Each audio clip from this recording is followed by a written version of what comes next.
Okay, so now that we know what a BIOS is, what a UEFI is, and how to make a bootable USB, we're going to actually install Linux. Now, I'm not actually going to install Linux directly onto my computer because I already have it and I don't want to wipe my drive, but I will go through the introductory motions here, and then I'll do the rest of it inside of a VM. So first, before you actually install Linux, take all of your files, all your music, your documents, books, etc., whatever, and back them up on an external hard drive. Because at the time of installation, this thing, your actual Linux installation, is going to go around and check to find out what you actually have in your computer. It's going to say, okay, we have this Wi-Fi card. And so that's going to need this firmware, so it downloads the firmware and it registers that Wi-Fi card. It has this CPU, so we're going to need this firmware, etc. It does all of the registration and all of the checking that it needs to. And anything that's connected, this thing is going to recognize as being part of the system. And so because this thing is connected, it's going to recognize this as, again, part of the system. And so at installation time, when you actually install the new OS, it's going to wipe the drive. So make sure that you back everything up, and then when you before you install it, make sure that it's completely disconnected. So we're going to go ahead and plug this in. And if you remember from the what is a BIOS, what is a UEFI video, you got to press a certain key command and you got to look it up for your computer. Okay, and for this one, you got to hold down escape to go into the setup screen. That's this right here. So I'm going to go into here. You go into the USB option, whatever that is. And it's usually better to go into the safe graphics one just in case you have some hardware that is not immediately supported right off the USB. And then it's going to do its thing. And I'm going to go ahead and pause the recording because it's going to check the file system, etc. Yeah, this. And so I'll pause the recording and I'll come back when it's done. Alright, so it's checked the file system, and now we're in the introductory installation screen. And you have the option, just as you did with Fedora, as we saw in the What is a BIOS video, you have the option to try it out first to make your decision as to whether you actually want to use it or not, or you can just install it directly if you want. And we're going to say try Kubuntu. And the installation is the same with any one of the variations of Ubuntu. And then this is the opening screen, and then you can try it out. And network's disconnected, but it can see Wi-Fi networks, so you will be able to connect to a Wi-Fi network, which will be handy once you actually install it. And then here's your introductory screen.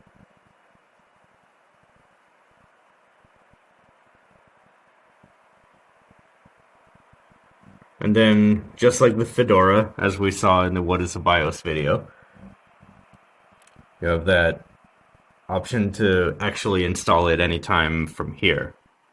And then from here, because again, I'm not going to install it on my computer because I already have Linux on here, I'm going to go into my actual computer, and first I'm going to show you some screenshots of a couple of different variations of Ubuntu, just so that you can kind of see what they look like. And then we're going to install this. We're going to install Kubuntu in a virtual machine. So we'll be right there. Okay, so here we are on my actual computer. And first I want to show you some screenshots of a couple of different types of Ubuntu.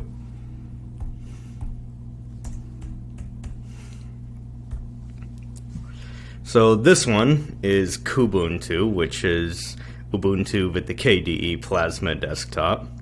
And you can see that it looks like Windows. This is Ubuntu Budgie with the Budgie desktop, and as you can see, it looks like Mac. And this is Xubuntu, which uses the XFCE desktop. This is what I use. And so, I want to make sure to show you these just so that you can see how pretty Linux looks when you install it on your actual computer. Because when we install it in VirtualBox, it's going to look like absolute shit. And I don't want it to influence your opinion. You know, seeing it in a VM, in a virtual machine, and it looks ugly as hell, and then you get the impression that that's how it always looks, which is not true. So I just wanted you to see what they look like when you install it on your actual computer. So here, a lot of this stuff you're not going to actually have to pay attention to, because when you install it on your computer, all you have to do is just plug in the USB and, you know, turn it on and boot from the USB. I just have to do this stuff to actually make it look the way that it would when you're installing it on your computer, so you don't have to pay any attention to anything I do here.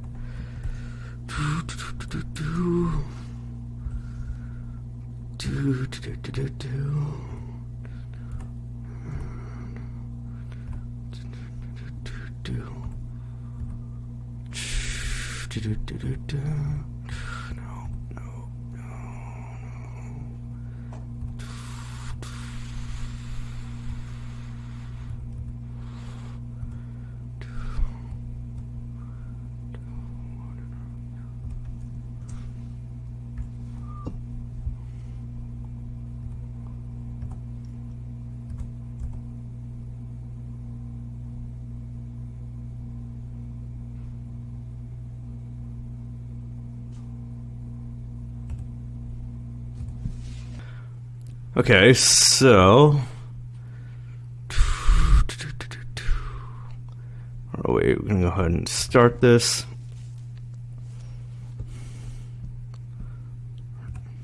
Kubuntu.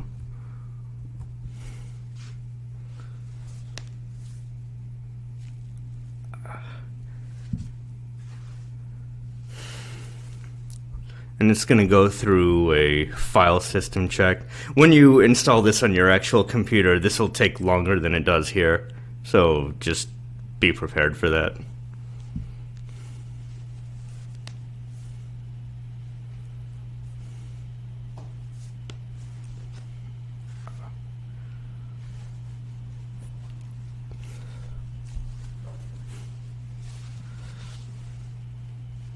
And you just got to be patient.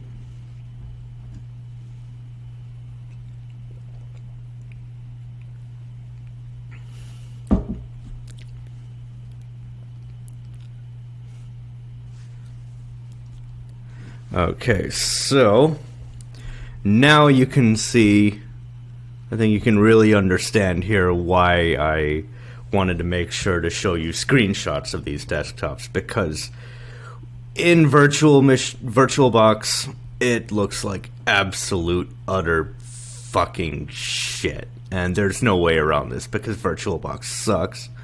So I'm just gonna have to try to make this window as, hold on a second. See, and I can't even adjust the size. I can only make it bigger. I can't make it smaller, but I can't make, you know, the outside screen bigger along with it. Okay, this is the reason why I wanted to make sure to show you screenshots. You know, because Linux actually is quite pretty, but from VirtualBox, you'd never know it. So yeah, so now onto the installation. So install. And you can pick basically any keyboard for any language that you could possibly type on a computer on. I mean, really, it includes pretty much everything.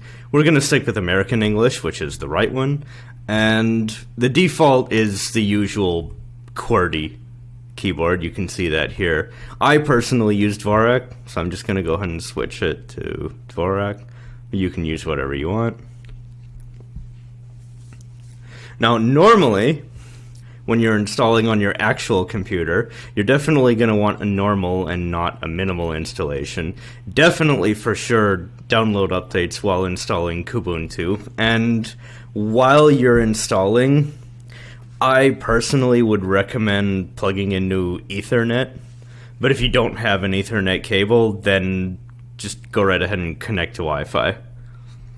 Here in the VM, it doesn't ask me that because the virtual machine provides a simulated Ethernet. Like, it takes basically internet from my Wi-Fi and then it directs it into the virtual machine as if it were Ethernet. So it doesn't ask me to connect to anything. It just automatically just goes right ahead and goes on, skips over that connect to Wi-Fi screen. So definitely you want to have this clicked. And just to be safe, it's usually a good idea to install third-party software, just in case if you have some kind of hardware that is not immediately supported right off the USB directly. But for our purposes, because we're not actually installing a fully, completely formed Linux operating system here in the VM, like I'm literally just showing you how to install it, we can just set everything to the minimal, minimal installation and everything. So continue.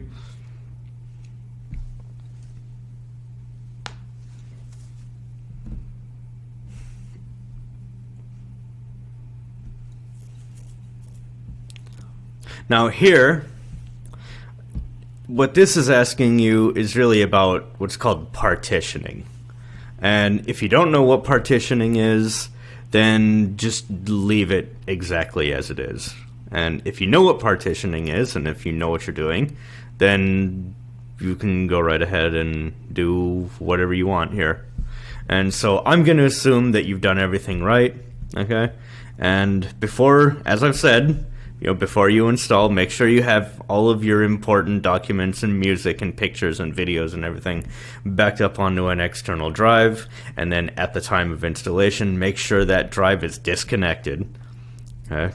This is if you're installing on your actual computer. If you're installing on a VM, then obviously that's not a concern. So I'm going to go ahead and assume that you've done everything right. So here we go. Install, and it's going to ask, are you sure? Yes. Now this little thing right here, this is just a very, very, very basic file system check. It'll go by pretty quickly, so I don't really need to pause the recording here.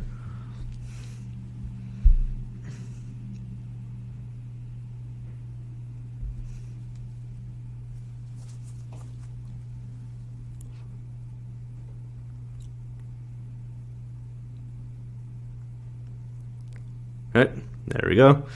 And it should automatically detect your location and time zone just from your internet connection. Your name.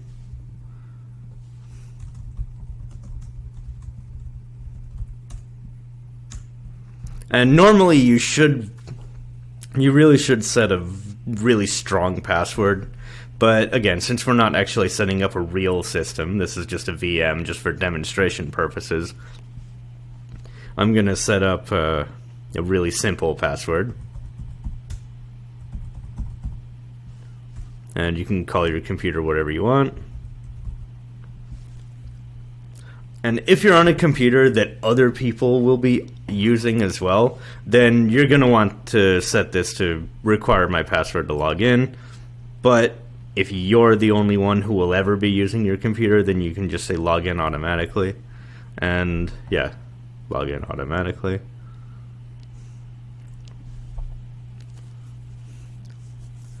And here, normally you'd have to wait a while for this, but since I've spent so much time talking, it's actually already copied most of what it's needed to.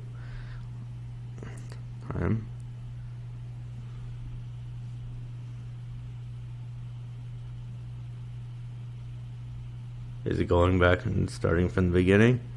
Okay, alrighty, so this section, this is going to take a while. It's basically copying the entire system onto the drive. So I'm going to go ahead and pause the recording so that you don't have to watch through this, because, I mean, you'll eventually have to watch through it anyway once you would install it on your computer. So I'll be back when this is done. Okay, so it's finished, and it's going to ask you to restart. So we'll go right ahead. Now, normally it'll probably display a message down here saying something like, please eject the removable media, or whatever it is, and press enter. Now, I'm just going to go ahead and turn it off. There you go. And then I'm going to press here, remove disk from virtual drive. And so I'll turn it back on again.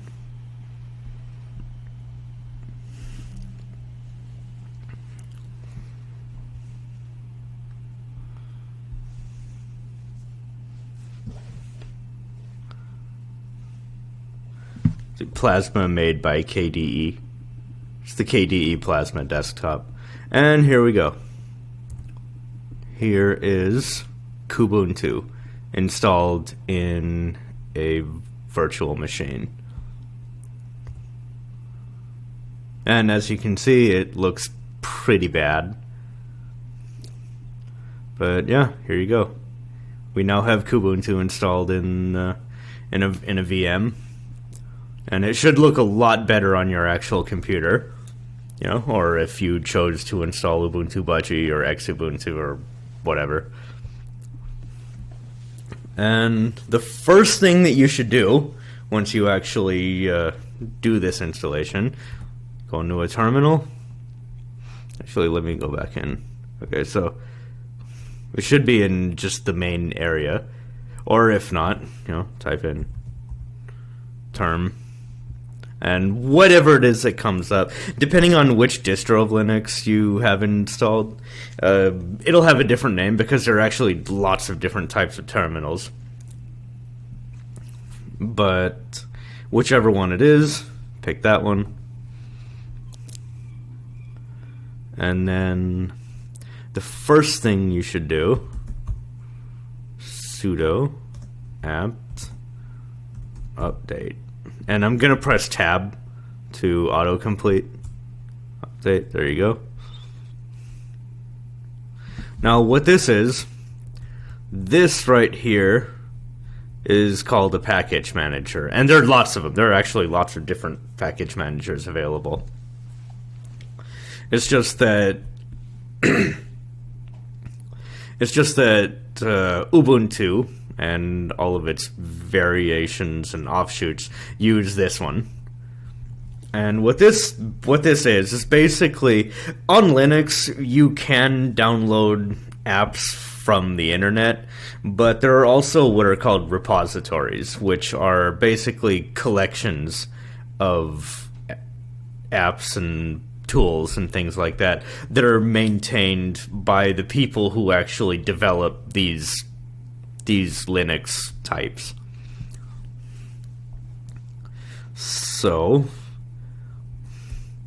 this is going to talk to the repositories that are associated with Ubuntu, and it's going to ask for the latest the information on the latest versions of everything, and then it's going to compare what the latest versions are to what you have installed on your computer. And anytime that there's anything that where there is an update, then it's going to make a note of it and just sort of keep saved aside, like, hey, there is a new version, there's a newer version of this thing, and it'll make a whole list of it.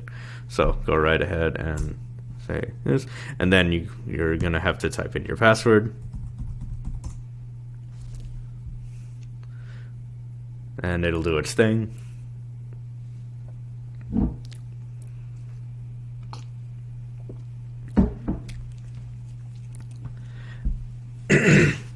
And as you can see, there's a bunch of packages that can be upgraded. And so you would say exactly as it says here. Like, usually the terminal will just tell you what you should be doing. So apt instead of apt update, you know, and I'm to erase that, I said Control W. Apt list, and then upgradable. And there are several different commands that you could do here. Like, I'll press tab once and nothing comes up. Press tab a second time, and then it'll show me all of the possible follow-ups that could hypothetically be here. There's only one of them that starts with U, so press tab, upgradable, and it's going to spit out this great big long list. Now, you will be able to use your mouse wheel or the two-finger trackpad to scroll up and down, but you can't do that in a VM, so you have to use the scroll bar. So as you can see, there's a whole bunch of updates available to download and install. And so I'm going to press up, okay, and I'm going to press Control left, right. When I do this is just Control left and right. And when I press Control K, that deletes from wherever the cursor is at the time until the end of that line. So I'm going to put the cursor here, Control K, and then now press tab twice again. And so update and upgrade, letter G. There's only one thing that begins with UPG, so press tab, upgrade. Again, it'll spit out this long list. So need to get 300, whatever amount of archives it is, etc., etc. And then whichever one of these, you don't actually have to type anything in. You know, whichever one of these is the capital letter is the default one. So let's say the Y was lowercase and the N was uppercase, and you pressed enter, then the default would be no. But here the default is yes. I'm actually going to press no, because again, this is not a real Linux setup that we're using here. It's just a demonstration. Now, if you want to skip this step, press flag, give a letter Y, and then this letter Y here, this means yes to all, or yes in advance. And so that way, it's not going to ask you this. You know, it's not going to ask you, do you want to continue or whatever. You know, it's just going to accept this here as meaning yes, so it's just going to go right ahead and do it. And right now, I actually will do this, because there's another key command that I want to show you. And so let's say, hypothetically, you do this, you press enter, and it starts doing this thing, and then you think to yourself, oh shit, I made a mistake. I don't want to actually do the thing that I'm doing, whatever it is. I need to stop this thing from happening.